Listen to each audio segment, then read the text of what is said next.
भगवान की संतान हूँ, भगवान बनूंगा।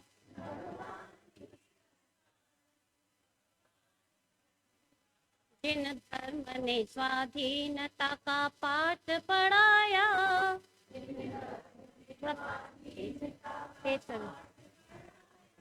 विषयों के पास न जाने का निज धर्म बताया।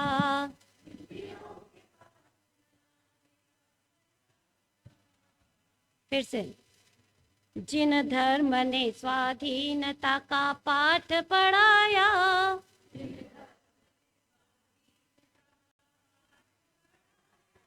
विषयों के पास न जाने का निज धर्म सिखाया।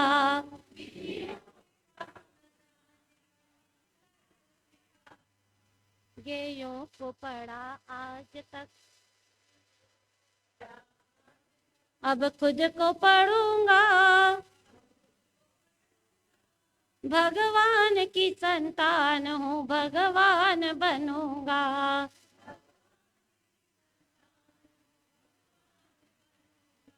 न रागी बनूंगा, न द्वेषी बनूं, भगवान की संतान हूँ, भगवान बन। अपन रोज इसको बोलेंगे तो आपको याद भी हो जाएगा, एक भजन सीख कर जाइए शिविर से। अब चलिए हमारी दूसरी ढाल प्रारंभ करते हैं। कल 2 छंद हो गए थे, कल का हम थोड़ा रिपीट करेंगे, आपसे कुछ प्रश्न पूछकर फिर आगे बढ़ेंगे। इस दूसरी ढाल में संसार दुख के कारण का वर्णन।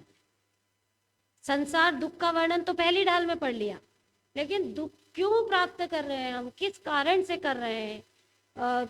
हम समझते हैं कि संयोग के कारण सुख दुख होता है, या परिस्थिति के कारण, बाहरी परिस्थिति हमारी अनुकूल नहीं है इसलिए हम दुखी हो रहे हैं। बहुत सारे हमने कारण दूसरे दूसरे सोच रखे हैं, लेकिन दौलत राम जी दुख का असली कारण क्या है वो बता रहे हैं कि परिस्थिति नहीं बदलना है हमको, मनस्थिति बदलना है। वो कैसे बदलेंगे कि जब हम दुख के असली कारणों को समझ करके उसको अपनी परिणति में से दूर कर देंगे। दूर कर देंगे, ये नास्ति से कथन है। अस्थि से कथन क्या है? जब हम सम्यक दर्शन ज्ञान चारित्र प्रकट करेंगे तो मिथ्या दर्शन ज्ञान चारित्र स्वयं दूर हो जाएंगे। जैसे आपसे कहा अंधकार को भगाओ, तो आप कौन से डंडे से भगाओगे? नास्ति से कथन जरूर है कि अंधकार को भगाओ, लेकिन भगाने के लिए उसके पीछे नहीं पड़ना है आपको। केवल आपको काम क्या करना है? स्विच ऑन कर दो, लाइट प्रकाश करोगे, फिर अंधकार तो अपने आप ही भाग जाएगा। एक बार प्रकाश और अंधकार में लड़ाई हो गई, तो गुरु के पास जाकर के अंधकार ने कहा कि आप प्रकाश को समझाइए। मुझे टिकने ही नहीं देता है। तो गुरुजी ने कहा बुलाओ प्रकाश को। जैसे ही प्रकाश आया, शिकायत करता तो भाग ही गया। ऐसे ही जब भी ज्ञान का प्रकाश होता है तो अज्ञान अंधकार दूर हो जाता है। और आपको आश्चर्य होगा कि ज्ञान प्राप्त करना एक अपूर्व उपलब्धि है हमारे लिए, वरदान है सच्चा ज्ञान प्राप्त करना। और अज्ञान से ग्रसित रहना वो तो अभिशाप है। आप मकान बनाते हो, कभी नया मकान बनाना चाहो तो उसको कैसे खराब से खराब बनाओ? अच्छे से अच्छा, जितना अच्छा हो सके। मतलब कितना सर्च करोगे आप, कौन सी चीज कहाँ होना, कितना दिमाग पूरा उसमें लगा दोगे, कैसे अच्छे से अच्छा बने। ऐसे ही हमको अपने जीवन का निर्माण करना है। तो अच्छे से अच्छा करें कि खराब से खराब करें? अभी तक जो हमारा जीवन चल रहा है वो तो दयनीय है, निंदनीय है, दुखमयी है। लेकिन अब तो हमको जैन धर्म की प्राप्ति हुई है महाभाग्य से, सच्चे गुरु की सच्ची वाणी मिल गई।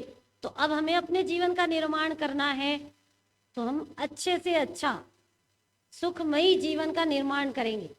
जैसे कि वीतरागी, जैसे आपने अभी शुरू में मंगलाचरण में पढ़ा है ना, तीन भुवन में सार वीतराग विज्ञानता। उन्होंने अपना जीवन कैसा बनाया? चैतन्यमयी है जीवन, जीवन तेरा क्या कहना। कैसा जीवन है? चैतन्यमयी जीवन। ऐसा जीवन जिसका वर्णन नहीं किया जा सकता, अद्भुत अलौकिक सुखमयी। ऐसा जीवन बनाने के लिए सबसे पहले हमें दुख के कारणों को समझना होगा। क्या कारण है? तो हमने 3 कारण कल देखे थे दुख के, बताइए कौन कौन से? कब से है ये कारण? अनादिकाल से। जीव कब से? मतलब जब से जीव तब से ये कारण भी साथ ही साथ में लगे हुए हैं। ऐसा नहीं कि पहले तो हमने सम्यक दर्शन कर लिया फिर मिथ्या दर्शन आया। मिथ्या दर्शन सभी जीवों के अनादि से चल ही रहा है। अब इनके भी हमने 2-2 भेद देखे थे, ग्रहित और अग्रहित। तो 6 पॉइंट हो गए थे। ग्रहित मिथ्या दर्शन ज्ञान चारित, अग्रहित मिथ्या दर्शन ज्ञान चारित। इसके बाद शुरुआत हमने की थी अग्रहित मिथ्या दर्शन से। अग्रहित जो नया ग्रहण नहीं किया, अनादि से चला आ रहा है, ऐसा मिथ्या, उल्टा, रॉन्ग दर्शन। दर्शन का अर्थ क्या बताया था? मानना उल्टी मान्यता। 7 तत्वों के संदर्भ में विपरीत मान्यता, उसको क्या कहते हैं? जोर से बोलो, मिल करके बोलो, पूरा उत्तर। अग्रहित मिथ्या दर्शन। मैंने आपको बताया ना 6 पॉइंट आपको समझने होंगे। तो ग्रहित है कि अग्रहित है वो भी आप ध्यान रखते जाइए। जीवादि प्रयोजनभूत तत्वों की विपरीत मान्यता को क्या कहते हैं? अग्रहित मिथ्या दर्शन। ये बात हमारी हुई थी। इसके आगे का छंद अब हम देखेंगे। छंद नंबर 3। तो हाँ चलिए 3 बोल लीजिए एक बार।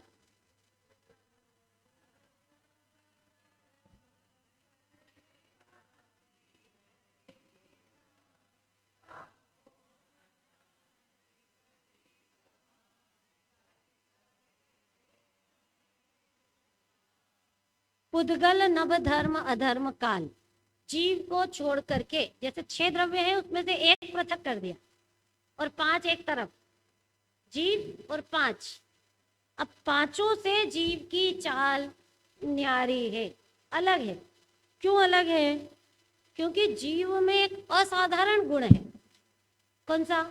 ज्ञान, जो किसी भी अन्य द्रव्य में नहीं पाया जाता। और इस लक्षण से जीव की पहचान होती है।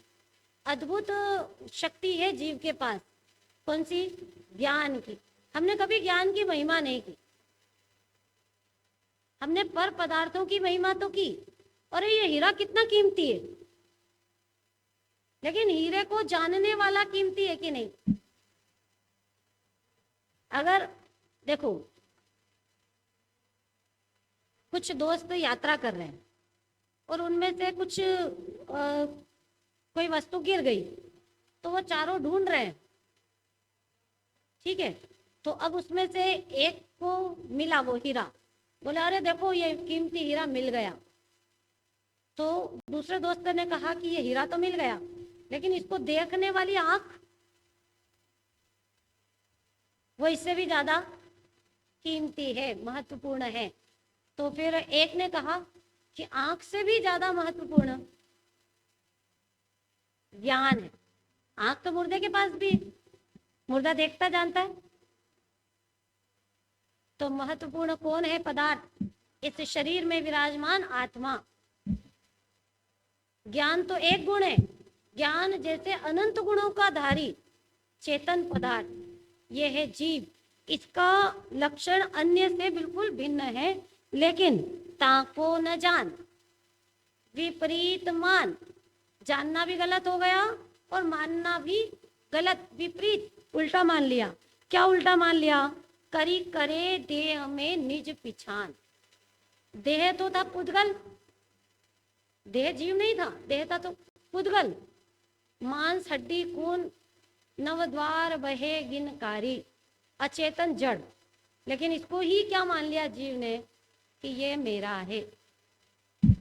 मैं मोटा, मैं दुबला, मैं काला, मैं गोरा, किसमें? देह में अपनी पहचान करनी। तो ये सही बात है या गलत है? देह अपना है नहीं, अपने से पूछ के आया नहीं, पूछ के जाएगा नहीं, जाएगा साथ में देह। देखो जीव क्या कहता है देह से कि तुम मेरे साथ चलो अगले जन्म में भी। क्यों चलो? हाय कहो अब कैसे छोड़ूं अपनी प्रीत पुरानी को। मैंने तुम्हारे से क्या कर ली? प्रीति कर ली है, अपना मान लिया। तुमको कैसे छोड़ सकता हूं, तुम मेरे साथ चलो। तो काया क्या कहती है? हाय कहो अब कैसे छोड़ूं अपनी रीत पुरानी को। क्या रीति है काया की? जब तक आयु कर्म है तब तक साथ है, लेकिन आयु कर्म पूरा हुआ तो साथ में जाने वाली तीर्थंकरों के भी साथ में नहीं गई, तो तुम्हारे साथ में कैसे जाऊंगी? क्या कह रहे हैं? लेकिन ये जीव अजीव तत्व संबंधी भूल चल रही है। क्यों चल रही है? क्योंकि अपन अग्रहित मिथ्या दर्शन का स्वरूप देख रहे हैं। मूल हेडिंग ध्यान रखिएगा, पीछे बात कहां से शुरू हुई? अग्रहित मिथ्या दर्शन की ही ये सारी अभी चर्चा चल रही है, और उसके अंतर्गत 7 तत्वों की बात आई। तो 7 तत्वों में पहला जीव है। तो जीव क्या कर रहा है? देह में अपनी पहचान कर रहा है। ये देह वही मैं हूँ, या देह के कार्य मैं करता हूँ, ऐसी इसकी क्या मान्यता चल रही है। जैसे ये शरीर हिला, किसने हिलाया? ये हाथ किसने हिलाया? मैंने हिलाया। शरीर में अपनी पहचान कर रखी ना, तो इसको मैंने हिलाया। भाषण किसने दिया? मैं बोलता हूँ मैंने बहुत अच्छा भजन गाया, अभी गाया था आप सबने मिलकर के, मैंने गाया। ये क्या किया? शरीर में अपनी पहचान कर। बल्कि शरीर में क्या भाषा वर्गणा ये पुद्गल की है, पुद्गल की होती है ना भाषा, पुद्गल स्कंद की, लेकिन मेरी मान लिया। ये पुद्गल को स्व मानने की विपरीत मान्यता अनादिकाल से चल रही है। देखो एक बार क्या हुआ, राजमहल में चोरी हो गई। अब एक सज्जन मनुष्य पर चोरी का आरोप लग गया, किसी ने लगा दिया कि इसने चोरी की है। तो उससे पूछा कि क्या तुमने इस व्यक्ति को चोरी करते देखा? बोले चोरी करते देखा तो नहीं। अच्छा तुम इस व्यक्ति को पहचानते हो? कि नहीं, मैं पहचानता भी नहीं हूं। इसके पास चोरी का माल है? उसके पास चोरी का माल भी नहीं। तुम उसको जानते नहीं, तुमने देखा नहीं चोरी करते हुए, उसके पास चोरी का माल भी नहीं मिला, तो फिर उसने चोरी की ऐसा आरोप तुमने कैसे लगाया? और लगाया तो अपराधी वो है कि तुम हो? कौन सिद्ध हो गया अपराधी? जिसने झूठा आरोप लगाया चोरी का, वो अपराधी सिद्ध हो गया। इसी तरह से चेतन, चेतन उसमें कभी पुद्गल आया नहीं। चेतन कभी पुद्गल में गया ही नहीं, तो पुद्गल का कार्य चेतन ने किया। ये जिसने मान्यता की, अपराधी वही हो गया।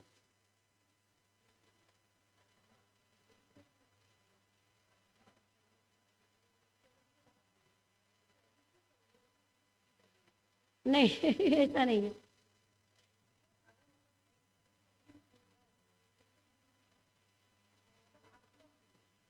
निमित्त नैमित्तिक, निमित्त नैमित्तिक है, कर्ता कर्म नहीं। ये सारी बातें आगे आने वाली, समझ में आएंगी आप। 2 पार्टनर है फैक्ट्री में, 2 पार्टनर, कौन कौन से? जीव और पुद्गल। लेकिन दोनों कैसे हैं? अलग अलग, भिन्न भिन्न अपना अपना कार्य करते हैं। जीव का काम क्या है, अच्छा बताइए, जीव क्या करता है? बस जानता देखता है जीव तो। और पुद्गल शरीर, शरीर कभी जानता देखता है? शरीर तो स्पर्श रस गंध वर्ण वाला है, कलर चेंज करना, सुगंधित होना, दुर्गंधित होना, ये पुद्गल के कार्य। अब ये जो हिलना डुलना है ना, ये दोनों में होता है, ये शक्ति दोनों में है, क्रियावती शक्ति जिसको कहते हैं, जीव में भी है और पुद्गल में भी। लेकिन जीव की जीव में, पुद्गल की पुद्गल में। अब ये जो पुद्गल हिल रहा है ना, ये अपनी खुद की क्रियावती शक्ति से हिल रहा है। मान लो कि जीव तो हाथ हिलाना चाहे, लेकिन इसमें लकवा हो गया, तो ये तो इतने से इतने भी नहीं हिला पा रहे हो, तो इसका मतलब जब हिल रहा था ना,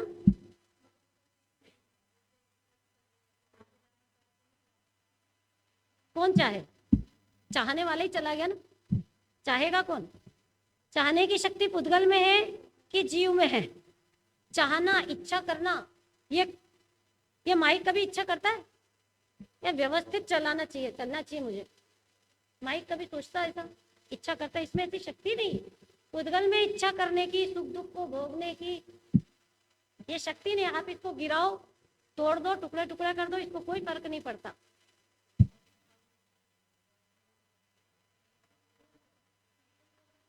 दोनों, चेतन अपनी क्रियावती शक्ति से परिणमन कर रहा है, पुद्गल अपनी क्रियावती शक्ति से परिणमन कर रहा है। कि दोनों एक साथ कर रहे हैं ना, इसलिए अपने को यह भ्रम हो जाता है कि मैंने हाथ हिलाया। भ्रम का कारण यह है, निमित्त है, उपस्थित है, लेकिन निमित्त करता नहीं है। खास पॉइंट तो यह है, कार्य हर, देखो आगे बढ़ना है अपने को, लेकिन एक छोटी सी बात, यदि बाई रोटी बना सकती तो बालू रेती में से रोटी बना सकती? बालू रेती दे दो, ले जाके लो रोटी बना दो इसकी, क्यों नहीं बना सकती? क्योंकि उसमें शक्ति नहीं रोटी बनने की। आटे में, गेहूं के आटे में रोटी बनने की शक्ति है, तो वो रोटी रूप परिणमन करता है वो आटा खुद, बाई उसमें निमित्त है। लेकिन बाई को क्या अभिमान हो गया, मैं रोटी बनाती हूँ, मैं घर के काम करती हूँ, मैं नहीं हूं तो कौन करेगा? निमित्त है केवल। लेकिन आटे में शक्ति है कि नहीं? शक्ति नहीं होता तो कैसे कार्य करता? शक्ति से कार्य होता है। जिसमें शक्ति होती है, उपादान में शक्ति होती है, तो कार्य होता है। और कार्य अपने उपादान से वो खुद करता है, लेकिन उसमें आरोप जो उस समय उपस्थित हो उस पर चला जाता है।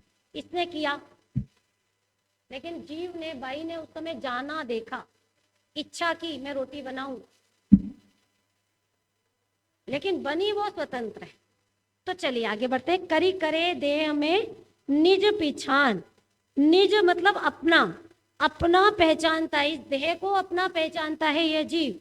देह का नाम आ गया पेपर में तो क्या लगता है? मेरा नाम। फोटो आ जाए ना, फोटो 25 एक साथ फोटो आया, 25 जनों का ग्रुप फोटो होता है ना, तो उसमें से किसको देखता वो जाके मेरा फोटो, ये है मेरा फोटो, छांट लेता उसमें से, ये मेरा फोटो। किसका? मेरा मतलब आत्मा का। तो आत्मा तो अरूपी है। कल बात पड़ी थी अपने, चेतन को है उपयोग रूप बिन मूरत चिन्ह मूरत अनु। चेतन को तो पहचाना नहीं, अब कौन दिखा ऊपर? शरीर, तो इसी को मान लिया अपना। और ये शरीर तो क्षणिक संयोग है, ये अपना नहीं है। आगे के छंद को देखिए।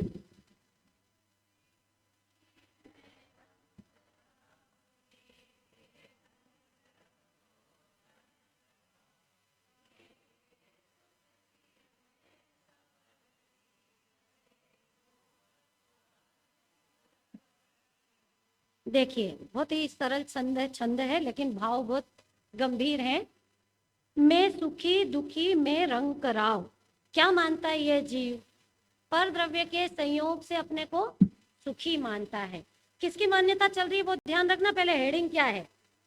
मिथ्या दृष्टि का विचार क्या विचार चलता है, उसका चिंतन क्या चलता है 24 घंटे, वो बात चल रही है इसमें। मैं सुखी, कैसे सुखी भाई? पर द्रव्य हो, अच्छी अच्छी सामग्री हो तो मैं सुखी, या मैं दुखी, या फिर मैं निर्धन। रंग का मतलब मेरे पास पैसे ही नहीं है तो मैं निर्धन, पैसे हो गए तो मैं अमीर राजा। मेरे यहाँ धन मतलब रुपया पैसा, मेरा रुपया पैसा, बैंक बैलेंस, धन, धन हो गया।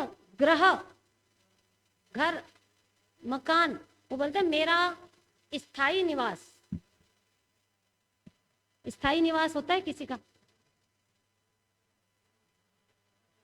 ये जो मकान है जिसमें अपन रहते हैं वो अपना स्थायी निवास स्थान नहीं है, स्थायी एड्रेस नहीं है, बदल जाने वाला। या तो मकान ही बदल जाएगा या फिर हम उसमें से ट्रांसफर होकर के दूसरी जगह चले जाएंगे, मतलब दूसरी गति में। लेकिन जब तक उसमें तब तक क्या मानते हैं, मेरा घर, गोधन, गाय भैंस आदि, अभी समझ लो वाहन आदि, गाड़ी। प्रभाव, मेरा बहुत प्रभाव है, बड़प्पन है। और मेरे सुत, कितने बच्चे, कितने बच्चे आपके? दो, हम दो, हमारे दो। मेरे सुत, तीय, मेरी स्त्री।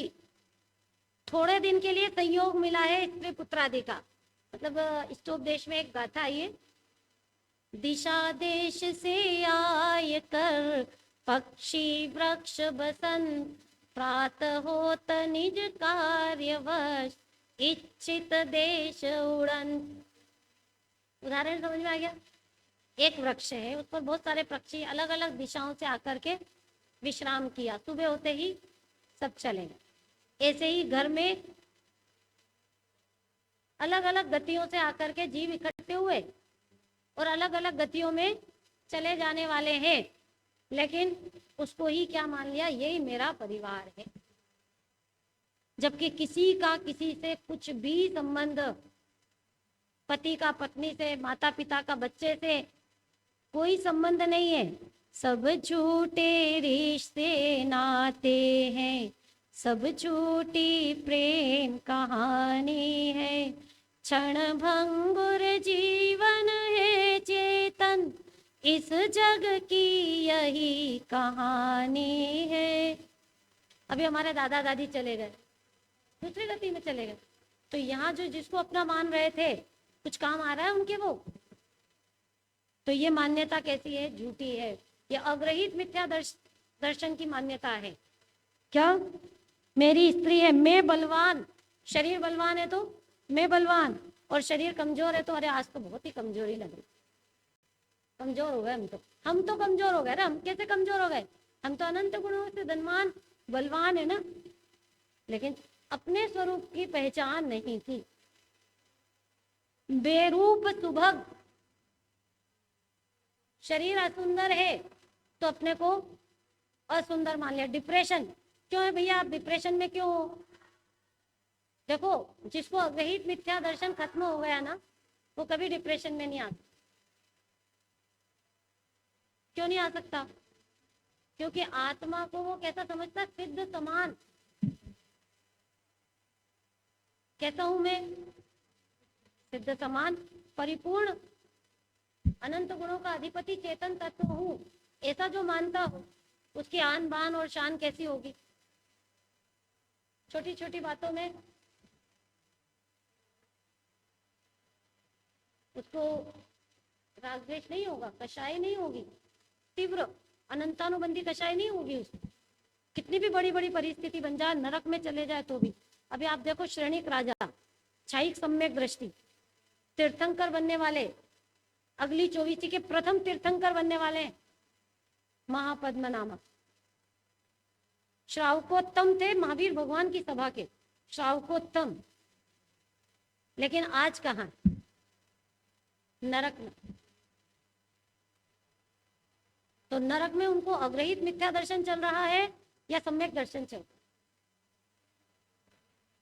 क्षायिक सम्यक दर्शन एक बार होता है तो छूटता ही नहीं कभी। क्षायिक सम्यक दर्शन चल रहा है तो वहां पर भी वो अपने को क्या मान रहे हैं? मैं चेतन हूं कि मैं जड़ हूं? चेतन हूं, तो सुख भोग रहे हैं।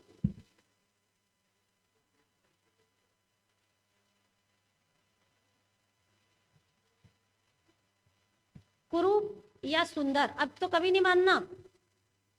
शरीर की सुंदरता से अपनी सुंदरता नहीं है, मैं तो ऑलरेडी स्वाभाविक सुंदर हूं, चेतन पदार्थ हूं। मूर्ख, हमको तो कुछ आता ही नहीं है, याद ही नहीं होता है। ज्ञान का क्षोभम कम होने से अपने आप को नर्वस फील करते हैं ना, वो भी गलत है। और प्रवीण, मैं तो बहुत चतुर हूं, मेरा तो ऐसा दिमाग चलता है सब काम में, मैं चतुर काय से? क्षोभम ज्ञान से, ये भी गलत। तो ये सब क्या है? जीव तत्व की भूल। ये सब मिथ्या अभिप्राय है और इसको वो आत्मा का मानता है, इसलिए ये क्या है? अग्रहित मिथ्या दर्शन। अब आगे की लाइन पढ़िए, 5वां छंद।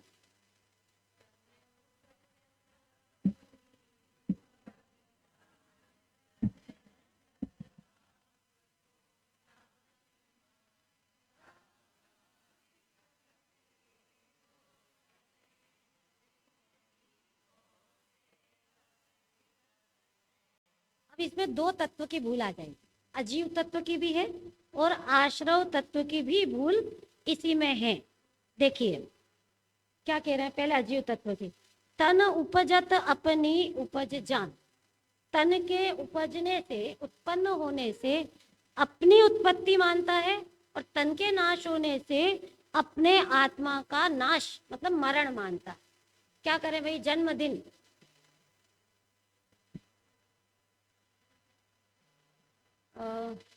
सबसे पीछे वाइट ड्रेस, खड़े होइए। हाँ, आपका जन्मदिन कौन सा है?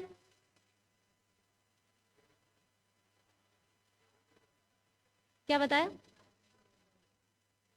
किसका पूछा था मैंने? आपका। और आपने बताया किसका?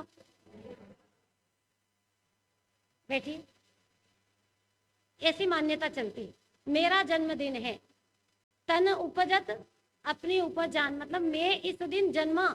अरे मैं अजन्मा हूं, मेरा तो जन्म ही नहीं होता, अनादि अनंत हूं ना मैं, जो अनादि से है उसका जन्म कैसे होगा? तो मेरा बर्थडे या उसका बर्थडे है, ये मानना ये विपरीत श्रद्धा है। और जो जन्मदिन मानेगा ना, उसका तो मरण दिन भी आ जाएगा, और जो जन्मदिन ही मानेगा नहीं अपना, तो उसका तो कभी भी मरण होगा ही नहीं। कितनी प्यारी बात है, देखिए। इसीलिए एक भजन में आता है, अब हम अमर भय न मरेंगे। पहली लाइन ही भजन की इतनी सुंदर, अब हम अमर भय न मरेंगे। क्यों नहीं मरेंगे? क्योंकि हमने मिथ्यात्व को छोड़ दिया, शरीर में अपनापन करना छोड़ दिया, इसलिए अब हम कभी नहीं मरेंगे, अनादि अनंत रहेंगे। रहेंगे नहीं, हूं अनादि अनंत हूं। तो शरीर का नाश होने से अपने आत्मा का नाश मानता है। मतलब जबकि ऐसा है ना, शरीर और आत्मा में अंतर क्या है? शरीर नाशवान, एक न एक दिन नष्ट हो गई होगा, और आत्मा अजर अमर है। शरीर मूर्तिक है, पुद्गल है ना, मूर्तिक है, और आत्मा, इसके दूसरे शब्दों में कहें तो शरीर रूपी और आत्मा अरूपी। शरीर जड़ और आत्मा चेतन। शरीर अपवित्र और आत्मा, अपवित्र को अपना मानने में भलाई है हमारी, कि पवित्र आत्मा को अपने मानने में। कितनी गंदी चीज को हम अपना मान करके बैठे, और क्षणिक है, जैसे कागज की पुड़िया होती है ना, जरा में फट जाए, ऐसे ही जरा में ऊपर से गिरे, खत्म, जरा एक्सीडेंट हो गया, खत्म। अभी तो कोरोना में कोई उम्र के अनुसार कोरोना नहीं हुआ कि भाई बड़े को हो जाओ छोटे को ना हो। कितने लोग, कितने मरे कोरोना में, मरे कि नहीं मरे जीव? हाँ, जीव नहीं मरे, जीव तो हजारा मरे, लेकिन जीव और शरीर का संबंध का वियोग होना उसको कहा जाता है मरण। मरण ना तो जीव का होता है ना पुद्गल का। देखो पुद्गल भी, ये जो शरीर है ना, जब इसमें से आत्मा निकल जाता है तो इसको क्या करते हैं, डेड बॉडी को जला देते हैं। तो जला देते हैं तो भी इसके जो परमाणु है ना वो नष्ट नहीं होते, वो क्या बन जाते हैं, राख। जलने के बाद राख बन गई। अब राख के जो परमाणु है वो उड़ करके किसी में भी जाके मिल सकते हैं। मान लो गेहूं के पौधे में जाके मिल गए तो वो गेहूं बन गए और फिर आपके पेट में चले गए।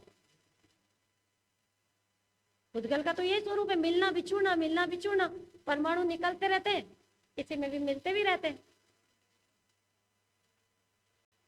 कोई फर्क नहीं पड़ता। परमाणु को अलग हो जाए तो भी और किसी भी दूसरे परमाणु में जाकर मिल जाए तो भी सुख दुख का तो वेदन होता ही नहीं है। मतलब अवस्थाएं चेंज होती है, द्रव्य का कभी भी नाश नहीं होता। ये कौन सी भूल हो गई, अजीव तत्व संबंधित भूल। शरीर को अपना मानना। अब आश्रव तत्व की भी देख लीजिए। रागादि प्रगट ये दुख देन, तिन्ही को सेवत गिनत चैन। बहुत इंटरेस्टिंग विषय इसलिए है कि आपको खुद को फीलिंग होगा कि ये मान्यताएं हमारे अंदर चल रही है या नहीं चल। रागादि, रागादि में क्या लेंगे, राग द्वेष आदि सारे विकारी भाव। ये कैसे हैं, ये दौलत राम जी ने एक लाइन में पूरी बात सिद्ध कर दी। प्रगट दुख को देने वाले, स्पष्ट रूप से राग के कारण जीव दुखी होता है, पर यह जीव क्या करता है, अज्ञानी जीव, तिन्ही को सेवत गिनत चैन, उनका ही सेवन करता है और क्या समझता है, चैन मतलब सुख का कारण है, दुख के कारण को सुख का कारण मानता है। ये कौन से तत्व की भूल है, आश्रव। आश्रव का अर्थ क्या होता है पहले ये समझ लीजिए। आश्रव जो कर्मों का आना, उसको आश्रव कहते हैं। लेकिन कर्म वैसे ही नहीं आते, बिना इनविटेशन के नहीं आते। क्यों आते हैं कर्म, कि जब आत्मा विकार रूप परिणमन करता है, आत्मा राग द्वेष कषाय करता है, तो वो कर्म आते हैं आत्मा के पास, उसको कहते हैं आश्रव। ये आश्रव कैसे हैं कि वर्तमान में भी दुखदाई है और भविष्य। जैसे आपने गुस्सा किया, तो गुस्सा किया तो जैसे किसी ने अंगारे पकड़े और अपने दुश्मन को मारे, है ना, अंगारे फेंके दुश्मन के ऊपर, तो उसको लगे कि नहीं लगे वो तो सेकेंडरी बात है। लेकिन प्रथम क्या है कि जैसे आपने अंगारे उठाए तो आपके तो हाथ ही जल गए। ऐसे आपने मोह राग द्वेष किया, गुस्सा किया, तो सबसे पहले तो आपने अपनी ही शांति का घात कर लिया। ये कैसे है, वर्तमान में भी दुख रूप है और भविष्य में भी दुख के ही देने वाले हैं आश्रव। लेकिन अब अपने को तो विपरीत मान्यता समझना है ना, आश्रव के संबंध है तो स्वरूप ऐसा, लेकिन विपरीत में क्या करता है ये जीव कि ये दुख के कारण को क्या समझ लिया इसने, सुख का कारण। आज पिकनिक पे गए, बहुत मजा आया, टीवी देखने में बहुत आनंद आया, क्या मान लिया उसमें, मजा मान लिया। आनंद तो आत्मा में है, बाहर में है ही नहीं आनंद, लेकिन हमने राग द्वेष करने में, कषाय करने में आनंद माना। ये हमारी आश्रव तत्व संबंधित भूल है।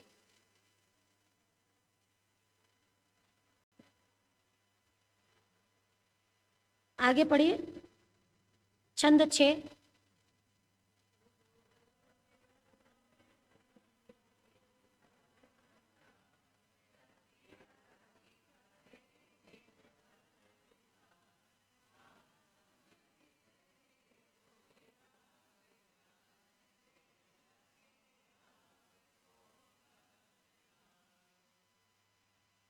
अब बंध तत्व, पहले आपको यह समझना होगा बंध तत्व होता क्या है।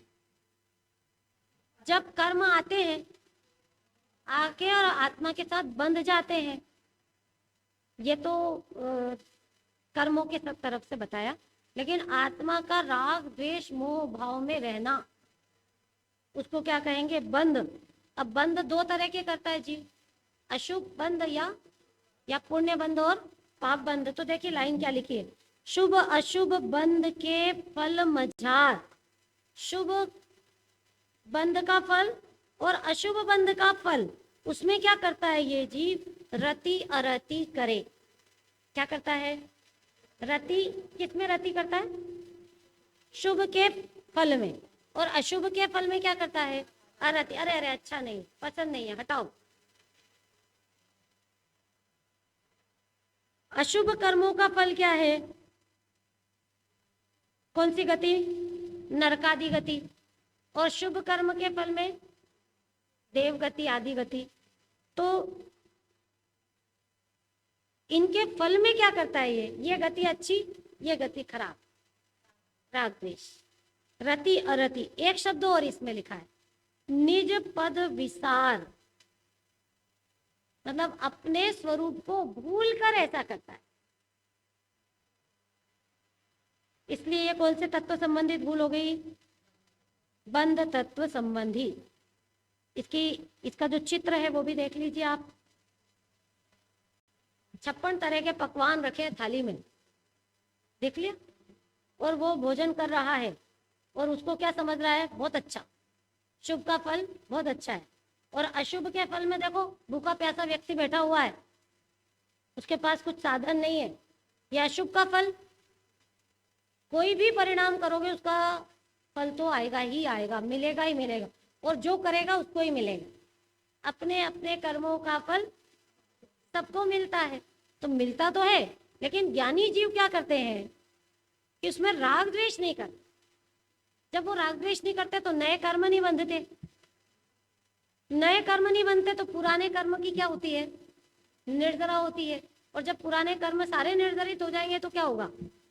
मोक्ष। ये कला है जीवन जीने की, लेकिन अज्ञानी को तो ये कला पता ही नहीं, आर्ट ऑफ लिविंग। तो वो क्या करता रहता है कि जो भी उदय आते हैं उनमें कोई में अच्छा और कोई में बुरा, अपने स्वरूप को भूलकर। ये ध्यान रखना है, खास पॉइंट इसमें, अपने स्वरूप को भूलकर। अब जैसे शुभ बंध किया, तो शुभ बंध कैसे हुआ? कौन से परिणामों से होता है? जैसे पूजा करना, पाठ करना, हाँ, 6 आवश्यक, पूरे 6 आवश्यक, दया, दान, तीर्थ यात्रा के परिणाम। जैसे अभी आप कौन सा परिणाम कर रहे हो? शुभ भाव कर रहे हो ना आप। जिनवाणी सुनने का, वो भी ध्यान से, कितने ध्यान से सुन रहे हैं सभी। तो ये परिणाम शुभ परिणाम है, मंद कषाय का परिणाम है। इससे कौन सा बंध होगा? शुभ बंध। और जब उसका उदय आएगा तो साता वेदनी आदि मन के लायक जो भी आप चाहते हैं वो सारी सामग्री बाहर में प्राप्त होगी। अब इसका उल्टा करो, अशुभ भाव कौन से हैं?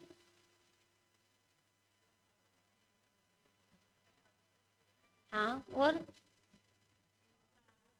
हिंसा, झूठ, चोरी, कुशील, परिग्रह, क्रोध, मान, माया, लोभ, किसी की निंदा करना। बैठे बैठे क्या कर रहे हैं?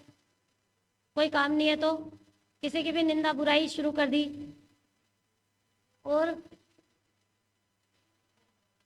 हाँ, मोह राग द्वेष। राग में कौन सा? तीव्र राग की बात है यहाँ पर, तीव्र राग। मंद राग तो उसमें चला गया शुभ भाव में, तीव्र राग अशुभ भाव। और अब इससे कर्म बंधेंगे कि नहीं बंधेंगे? दूसरों की निंदा और अपनी प्रशंसा करने से नीच गोत्र कर्म का बंधन होता है। कैसे? अपनी अपनी प्रशंसा खुद खुद की अपने मुंह से, और दूसरों की निंदा। और कैसे अपन सहज रूप में कर लेते हैं, बातों बातों में, हंसते हंसते कर्म बांधिया। अब जब उसका उदय आता है तो फिर वो उदय अशुभ का कैसा होगा? खराबी उदय आएगा ना, जो कि हमको पसंद नहीं आएगा।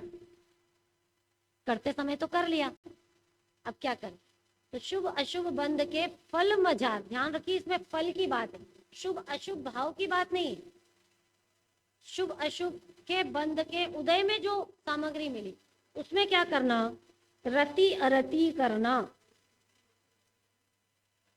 अच्छा पुत्र मिला, अच्छी स्त्री मिली तो उसमें राग करना, पुत्र का वियोग हो गया तो उसमें अरति करना,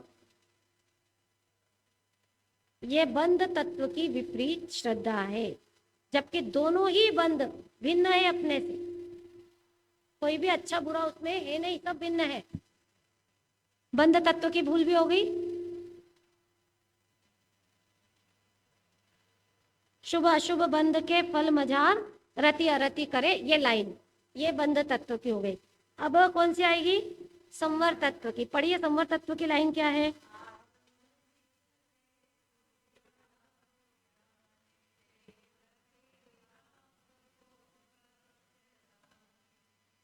अब यहां से धर्म की शुरुआत हुई। संवर, आश्रव बंध तो बहुत अच्छे से परिचय है, लेकिन संवर क्या होता है? कर्मों का आना रुकना, स्टॉप कर देना, ये हो गया संवर। संवर के लिए यहाँ क्या लिखा है देखिए, आत्महित हेतु विराग ज्ञान। कर्मों की तरफ से तो बता दिया आपने, लेकिन आत्मा की तरफ से शुद्धता की उत्पत्ति होना, उसको क्या कहेंगे? बोलिए जल्दी जल्दी। संवर, शुद्धता की उत्पत्ति होना संवर, और शुद्धता में वृद्धि होना निर्जरा, और शुद्धता की पूर्णता हो जाना मोक्ष। जब शुद्धता की उत्पत्ति होगी तभी तो वृद्धि होगी, और जब वृद्धि होगी तभी मोक्ष होगा। लेकिन मोक्ष प्राप्त करने के लिए सबसे पहले शुद्धता की उत्पत्ति होना जरूरी। शुद्धता की मतलब अपने स्वाभाविक निर्मल परिणाम, शुद्धोपयोग की प्राप्ति होना, आत्मा के हित के कारण है। ये संवर क्या है? आत्मा का हित होता है इससे। और कौन कौन से दो बातें ली इसमें? ज्ञान और वैराग्य। ज्ञान और वैराग्य। ज्ञान मतलब कौन सा ज्ञान? सम्यक ज्ञान। और वैराग्य संसार शरीर और भोगों से विरक्ति, राग से विरक्ति, उसको क्या कहेंगे? वैराग्य। देखो, ज्ञानी हो या अज्ञानी हो, राग तो दोनों को हो रहा है। लेकिन अज्ञानी क्या करता है कि राग को भला जानता। सूक्ष्म चर्चा चल रही है, अभी थोड़ी स्कूल भी आगे आएगी। अभी ये तो 7 तत्वों की चर्चा है, थोड़ी सूक्ष्म ध्यान से सुनिएगा। अज्ञानी क्या करता है, ये राग उत्पन्न हुआ ना तो उसको वो अच्छा समझता है, बहुत अच्छा होना ही चाहिए, करने योग्य है। ये नहीं करेंगे तो क्या होगा? अरे हम गुस्सा नहीं करेंगे तो काम ही नहीं करेगा कोई, सारे काम ही अटक जाएंगे। मतलब गुस्सा करना क्या हो गया? कंपलसरी, उसको अच्छा मान लिया। और ज्ञानी क्या करता है कि राग उत्पन्न होता है लेकिन उसको वो अच्छा नहीं मानता। क्या समझता है? ये निकालने लायक है, छोड़ने लायक है, और छोड़ता भी चला जाता है। जितना छूटता है उतना छोड़ता भी है। तो ये क्या हो गया? राग से विरक्ति, उसको कहेंगे वैराग्य। राग का राग नहीं होना। दो बातों में समझ में आ रही है अंतर? राग होना अलग बात है, लेकिन राग के प्रति राग होना वो अज्ञानता है, और राग के प्रति विरक्ति होना ये संवर है, ज्ञान है। तो ये क्या दोनों बातें बता दी। संसार शरीर और भोगों से उदासीनता होना ये वैराग्य है, और सम्यक ज्ञान, सच्चा ज्ञान होना ये ज्ञान है। अब ते लखे, अब आधी लाइन ध्यान से सुनना। ते लखे आपको कष्ट दान, जो सुख के कारण है वो क्या समझ लिया अज्ञानी ने?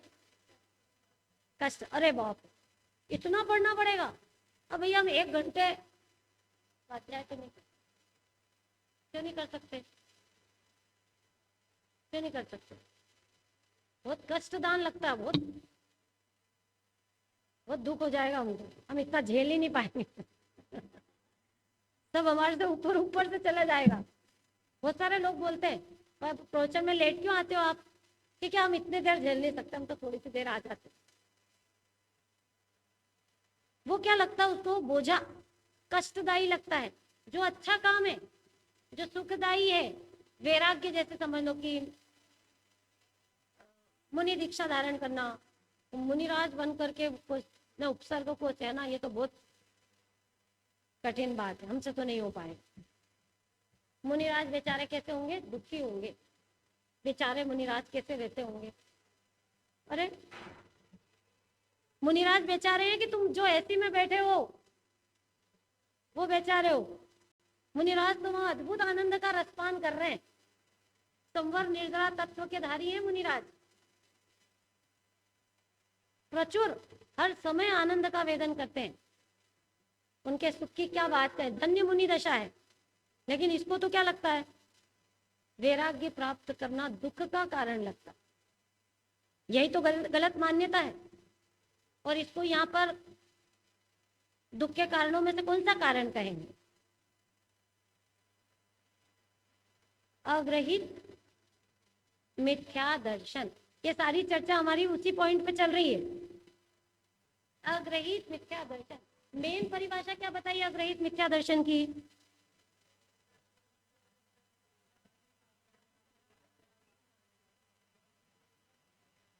नहीं नहीं, लाइन क्या थी उसकी, लाइन बताइए। जीवादि सर्धे तीन माही। आप लोगों के पास आवाज है तो फिर उत्तर तो फटाफट बोलिए लाइन मिल करके।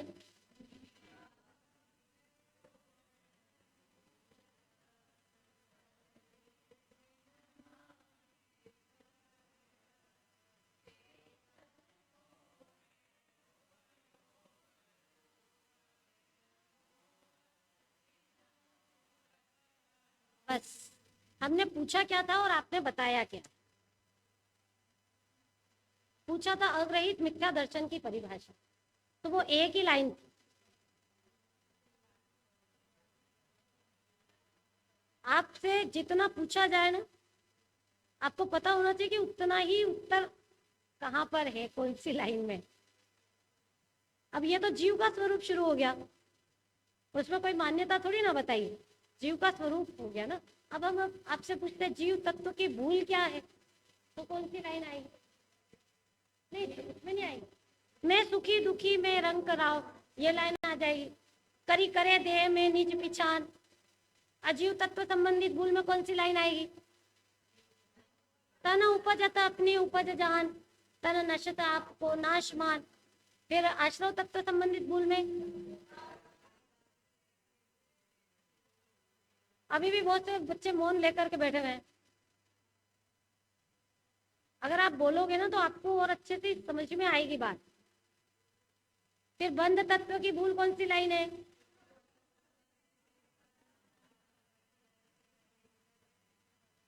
क्योंकि कोई कोई सी भूल में आधी लाइन में आ जाएगी और कोई पूरी लाइन में आएगी, तो वो आप समझते जाइएगा। अब आगे बढ़ते हैं, लेकिन उसके पहले एक छोटा सा उदाहरण देंगे, उसके बाद आगे बढ़ेंगे। आज दोनों क्लास कंबाइंड है क्या? अभी तक हमने जीव अजीव तत्व संबंधित, आश्रव, बंध और संवर, संवर तक की भूल समझ लिया। अभी निर्जरा और मोक्ष की बाकी है। संवर में इतना समझ लेना, जो सुख का कारण है उसको क्या समझता है? दुख का कारण। और आश्रव में जो दुख का कारण है, उल्टी खोपड़ी होती है ना, ऊंधी खोपड़ी, सब बातें उल्टी उल्टी, इसी कारण ये दुखी हो रहा है। किसी के मकान में आग लगी, मतलब वो बाहर गया हुआ था, वहां पर उसको पता चला कि मकान में आग लग गई तुम्हारे मकान, तो दुखी होगा कि सुखी होगा? दुखी होगा। और ये मेरे मकान में आग लगी। इतने में उसको उसके बेटे ने आके बताया, पिताजी वो मकान तो बेच दिया।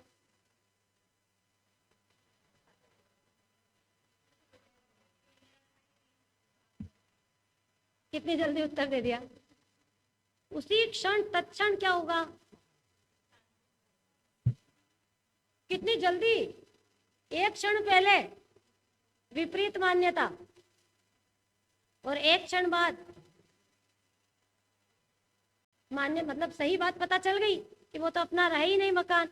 ऐसे ही समझ लो किसी का बेटा जिस ट्रेन में आ रहा है, उस ट्रेन का पता चला एक्सीडेंट हो गया, बहुत लोग मर गए। अब कैसा फीलिंग होगा उसको, पिता को? भागेगा, कुछ भी काम करता होगा, नहीं अभी चलो ये काम तो कर लूं, खाना खा रहा हो तो भोजन कर रहा हो और ये खबर आ जाए तब भी करता रहेगा, या सोया हुआ हो, अरे यार सोने दो, हो गया होगा, ऐसा करेगा कभी? तुरंत जहां पर भी एक्सीडेंट हुआ उस पर दौड़ के भाग, और वहां पहुंचा और ढूंढने लगा। इतने में किसी ने आके खबर दी कि आपके बेटे का फोन आया कि वो इस ट्रेन में बैठा ही नहीं। अब क्या फीलिंग होगी?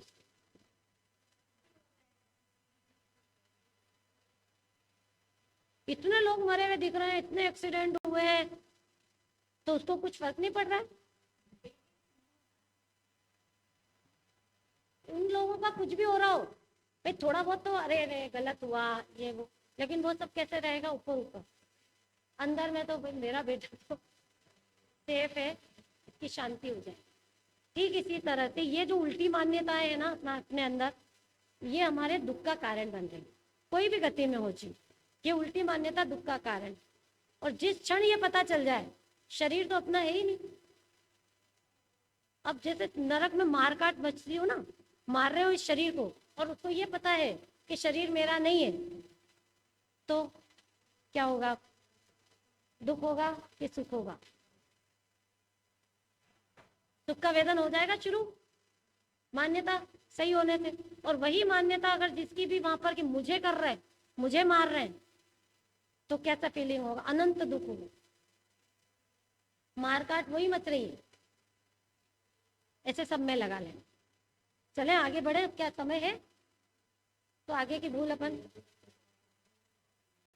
5 ही मिनट बचे क्या?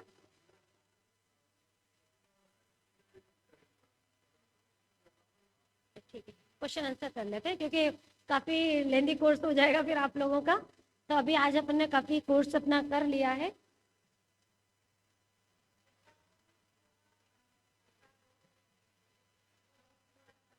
हाँ, कल एक प्रश्न दिया था आपको, 18 दोष, उस क्लास में था।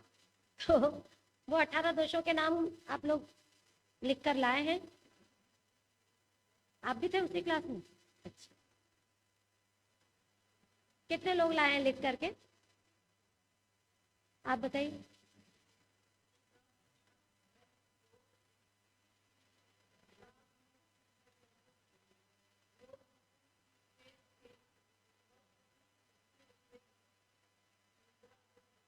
जोरदार तालियों से स्वागत कीजिए, बहुत अच्छा।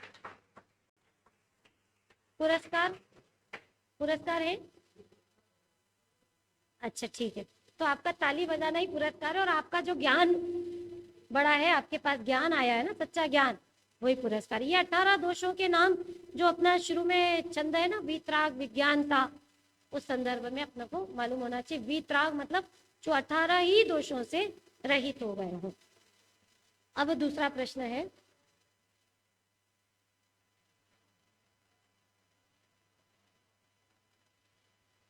चेतन का क्या स्वरूप है? पहला हाथ ऊंचा उठाओ, बोलिए, पूरा उत्तर दीजिए। और वेरी गुड, बिन मूरत, चिन्ह मूरत और अनुपम, ये है चेतन का रूप। बहुत अच्छा उत्तर दिया आपने।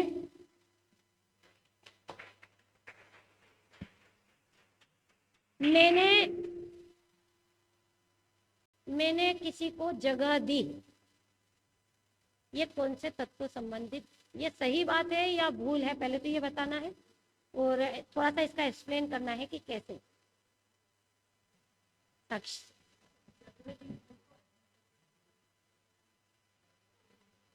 क्यों है भूल?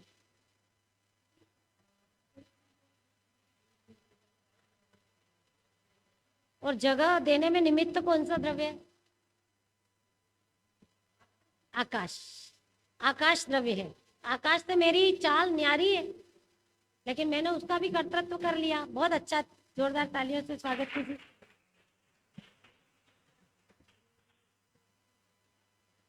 मिथ्या दृष्टि का क्या विचार चलता है? उसमें कुछ मान्यताएं आपको बतानी है। सबसे पहला हाथ आपका पीछे, बोलिए। क्या क्या उल्टी मान्यता,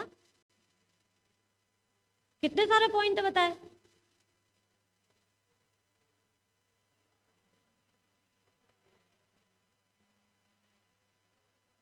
हाँ चलिए आप बैठी बैठी, फिर भी आपका उत्तर तो सही है, पूरा नहीं है, पीछे पीछे।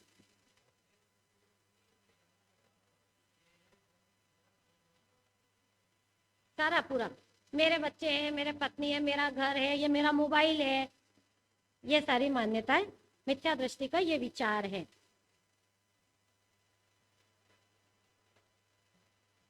अगर हम परस्पर में राग, मतलब परस्पर एक दूसरे से राग करना चाहिए, प्रीति करना चाहिए, ये बात सही है या गलत है और क्यों?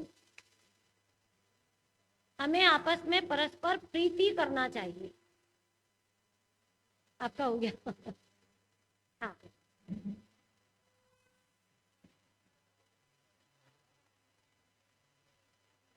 कम राग करना चाहिए।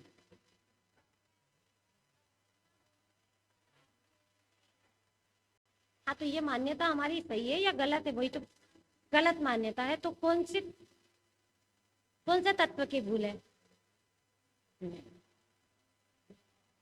आधा उत्तर सही है, आधा उत्तर गलत हो गया।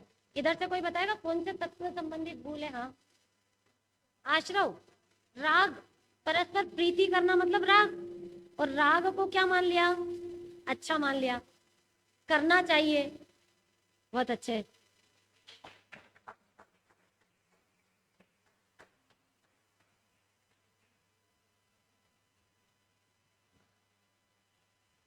तत्व ज्ञान प्राप्त करना बहुत कष्टकारी है, तत्व ज्ञान प्राप्त करना कष्टदायी है। प्रश्न समझ में आया? चलिए आप बताइए, सही है या गलत? गलत है। तो कौन से तत्व की भूल है ये?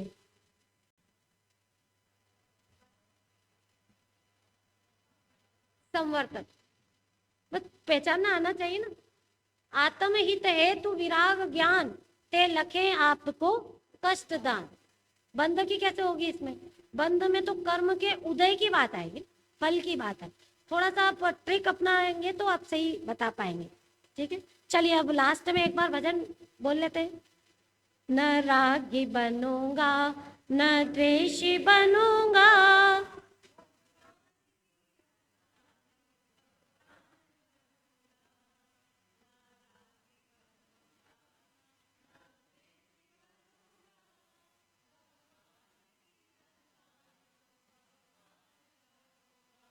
आगे। जिन धर्म ने स्वाधीनता का पाठ पढ़ाया,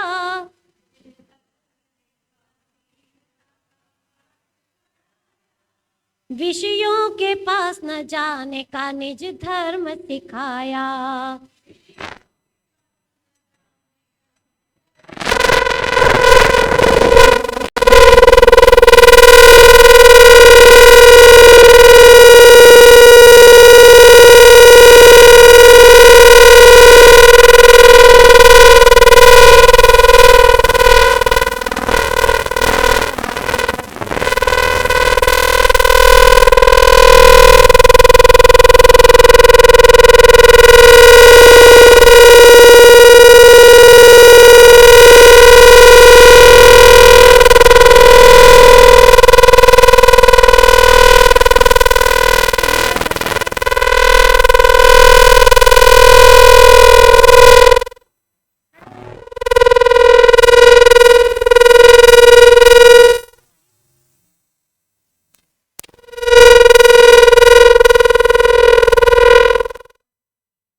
चौथा